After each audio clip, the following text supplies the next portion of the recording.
नमस्कार, D5 channel Hindi देख रहे दर्शकों का मैं वंदना स्वागत करती हूँ। मई 2014 के बाद से भारत और दुनिया में जो नाम सबसे ज्यादा लिया जा रहा है, चाहे समर्थक हो, पक्ष हो या विपक्ष, सबकी जुबान पर केवल एक ही नाम है और वो नाम है नरेंद्र मोदी। लेकिन इसके साथ ही विपक्ष का एक नया रूप भी सामने आया है, क्योंकि जो विपक्ष है वो पहली बार इतने लंबे समय के लिए विपक्ष में बैठा है और यही उस विपक्ष की या कहें एक पार्टी और परिवार विशेष की समस्या है। वो सत्ता में आने के लिए तड़प रहा है, मचल रहा है।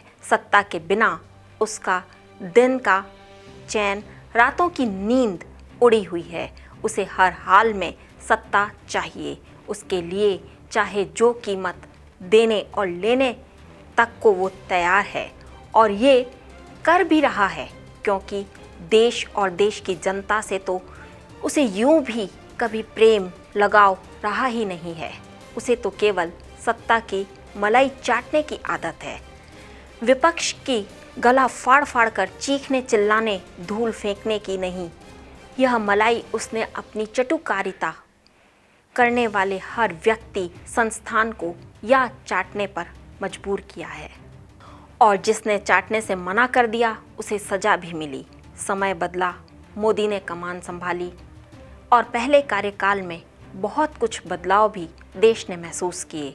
नोटबंदी, जीएसटी की तकलीफों को दरकिनारा कर देश की जनता ने फिर से मोदी में अपना विश्वास जताया और 2019 में जिता भी दिया, और वो भी पहले से ज़्यादा बहुमत के साथ। लेकिन वर्षों तक सत्ता सुख भोगने के बाद विपक्ष में बैठे एक परिवार, पार्टी और उनके चाहने वालों को ये सब रास नहीं आ रहा था।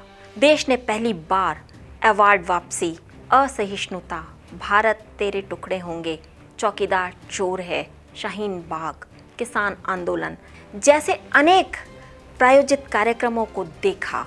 मोदी को घेरने, बदनाम करने, सरकार को अस्थिर करने के प्रयास किए गए, आज भी किए जा रहे हैं। जिस आदमी की दिन भर की ली हुई सांसों और धड़कनों तक की गिनती विपक्ष और मीडिया के दलालों के पास है, वो भी आज तक उस आदमी के किसी भी भ्रष्टाचार, गलत कामों को पकड़ नहीं पाए हैं। और यही इनकी सबसे बड़ी तकलीफ है। उसकी विश्वसनीयता इतनी ज़्यादा है, इसीलिए आए दिन उसकी विश्वसनीयता पर ही प्रश्न चिन्ह लगाने के भरपूर प्रयास किए जा रहे हैं। पिछले वर्ष लॉकडाउन लगाने जैसा कठोर निर्णय लिया, स्थितियों को नियंत्रित करने के हर संभव प्रयास किए, सफलता भी पाई। लेकिन इसी विपक्ष ने मजदूरों को भड़काकर उन्हें सड़कों पर आने को मजबूर कर दिया। रात दिन खबरों और मीडिया का काम केवल मजदूरों को ही दिखाना था। जब विपक्ष का ये दांव भी चूक गया, तब किसान आंदोलन की शुरुआत की गई। 26 जनवरी जैसे पवित्र दिन, देश के तिरंगे का भी अपमान किया गया।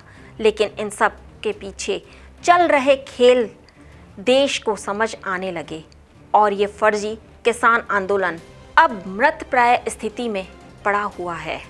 इस बीच महाराष्ट्र में बड़ा खेल चल रहा था। महाराष्ट्र में 3 धुर विरोधियों ने सरकार बनाकर राज्य और देश की आर्थिक राजधानी मुंबई की नाक में दम कर दिया था। देश के सबसे बड़े उद्योगपति को निशाना बनाने की साजिश की गई थी। राज्य के गृह मंत्री की 100 करोड़ रुपए की हर महीने उगाही की बात सार्वजनिक हो गई। राज्य सरकार बैकफुट पर थी और इसी बीच असम, बंगाल समेत कई दक्षिण के राज्यों में चुनाव शुरू हुए ही थे कि कोरोना ने फिर से सिर उठा लिया या फिर सिर उठवा दिया गया। पिछले वर्ष ही सभी राज्यों को ऑक्सीजन प्लांट लगाने के लिए उचित धनराशि पीएम केयर फंड से हस्तांतरित कर दी गई थी, लेकिन अधिकांश राज्यों ने इसे गंभीरता से नहीं लिया।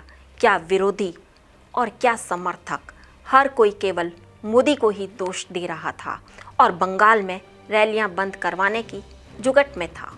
लेकिन तमाम आलोचनाओं को दरकिनारा करते हुए भी मोदी ने एक निर्धारित समय के बाद ही दम लिया।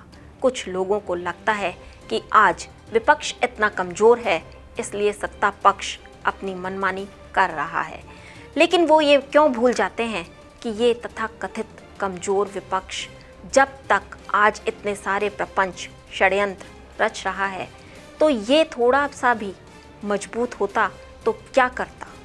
पिछले 7 वर्षों में पूरे विश्व ने भारत को गंभीरता से लेना शुरू कर दिया है। आज का भारत पाकिस्तान को घर में घुसकर मारता है। अमेरिका की आंख में आंख मिलाकर भारत बात करता है। चीन से भी 2-2 हाथ कर लेता है। चीन को पीछे हटने पर मजबूर कर देता है। वहीं चीन से गुपचुप समझौता करके आया परिवार और पार्टी देश की हर विपदा के समय केवल देश को भ्रमित करने में लगा है। देश की किसी भी आपदा में इस परिवार पार्टी का कोई सहयोग नहीं है, सिवाय भड़काने, बरगलाने, झूठ फैलाने के सिवाय इनके पास कुछ भी नहीं है। जिन्हें याद नहीं है वो उत्तराखंड त्रासदी को याद कर लें कि कैसे राहत सामग्री के ट्रकों को 1 सप्ताह तक केवल झंडी दिखाने के लिए रोका गया था और आज चीन को 15 मिनट में उखाड़ फेंकने की बात करने वाला मंदबुद्धि उस समय विदेश में मौज मस्ती कर रहा था। इनका राष्ट्रीय जीजा लाशों को उठाने के लाखों वसूल रहा था। हम वो लोग हैं जो एक मैच जीतने पर सचिन तेंदुलकर को विश्व का सबसे महान बल्लेबाज और धोनी को सबसे चतुर कप्तान बताने से नहीं थकते और अगला मैच हारने पर सचिन की बल्लेबाजी और धोनी की कप्तानी में क्या कमियां रह गई थी ये भी बताते नहीं थकते थे। एक मैच के नायक अगले ही मैच के खलनायक बना दिए जाते थे। कभी 370 धारा राम मंदिर जैसे उलझा देने वाला नायक मोदी आज खलनायक बना हुआ है, जिसमें उसका कोई दोष नहीं है।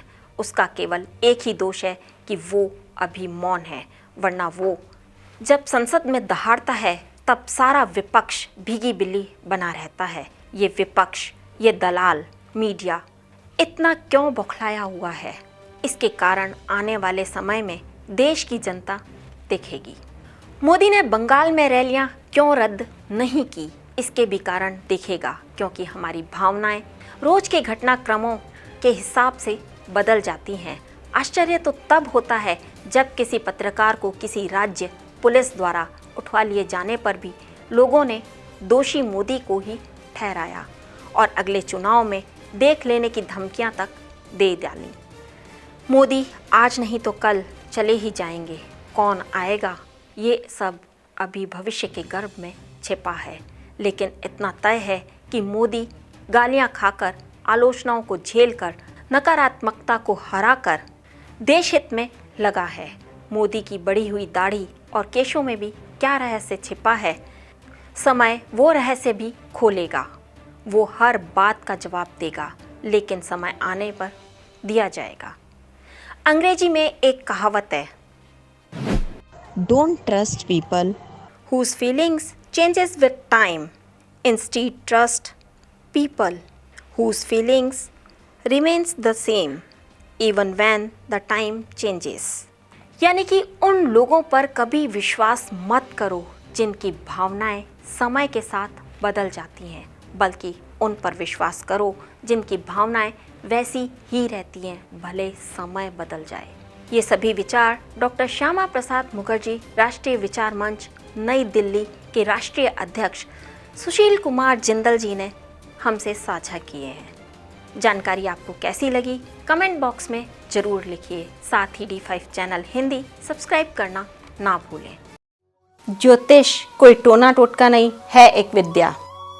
जोशी है कोई जादूगर नहीं है, आपका अच्छा सलाहकार। कैसे कर सकते हैं आप अपनी समस्याओं का हल इस विद्या को जानकर? ये कोई भ्रम नहीं, एक साइंस। आपके ग्रहों में छिपा है आप ही की समस्याओं का हल। तो देर किस बात की, आइए देखते हैं अपना प्रोग्राम ज्योतिष एक विद्या।